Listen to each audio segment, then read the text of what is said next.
ওম শান্তি 13 অক্টোবৰ 2025 সাকাৰ মহাবাক্যৰ সম্পূৰ্ণ সাৰ কথা। মৰমৰ সন্তানসকল, তোমালোক দেৱতা হ'ব লাগে। সেয়েহে মায়াৰ অৱগুণবোৰ ত্যাগ কৰা, খং কৰা, মাৰপিট কৰা, অশান্তিৰ সৃষ্টি কৰা, বেয়া কাম কৰা, চুৰি কৰা, এই সকলোবোৰ মহাপাপ।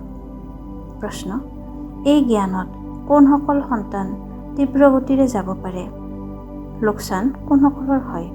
উত্তৰ: যিসকলে নিজৰ খতিয়ান ৰাখিব জানে তেওঁলোক এই জ্ঞানত বহুত তীব্ৰ গতিৰে যাব পাৰে।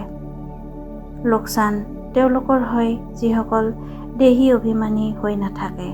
বাবাই কয়, বেপাৰী লোকসকলৰ খতিয়ান ৰখাৰ অভ্যাস থাকে, তেওঁলোক ইয়াতো তীব্ৰ গতিৰে যাব পাৰে। ধাৰণাৰ বাবে মুখ্য সাৰ: 1. ভিতৰি নিজৰ পৰীক্ষণ কৰি দৈবী গুণ ধাৰণ কৰিব লাগে। বেয়া অভ্যাসবোৰ ত্যাগ কৰিব লাগে।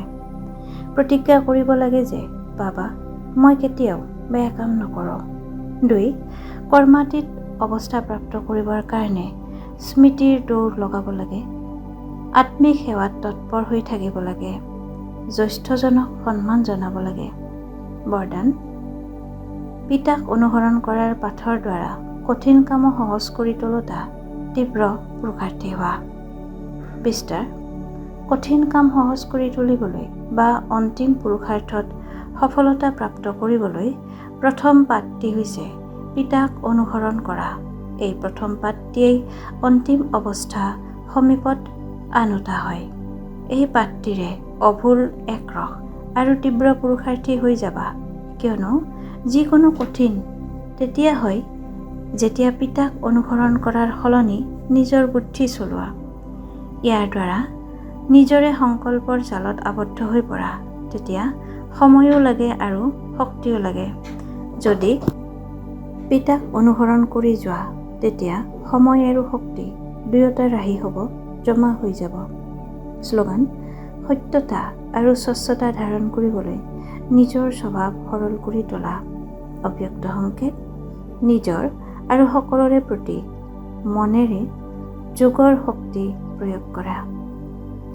যিমানে নিজক মনৰ সেৱাত ব্যস্ত কৰি ৰাখিবা, সিমানে সহজে মায়াজিত হৈ যাবা। কেৱল নিজৰ প্ৰতি ভাবুক নহবা, কিন্তু আনকো শুভ ভাৱনা আৰু শুভকামনাৰ দ্বাৰা পৰিৱৰ্তন কৰাৰ সেৱা কৰা। ভাৱনা আৰু জ্ঞান, স্নেহ আৰু যোগ দুয়োটাৰে যাতে সন্তুলন থাকে। কল্যাণকাৰীতো হৈছা, এতিয়া বেহদ বিশ্ব কল্যাণকাৰী হোৱা। ওম শান্তি।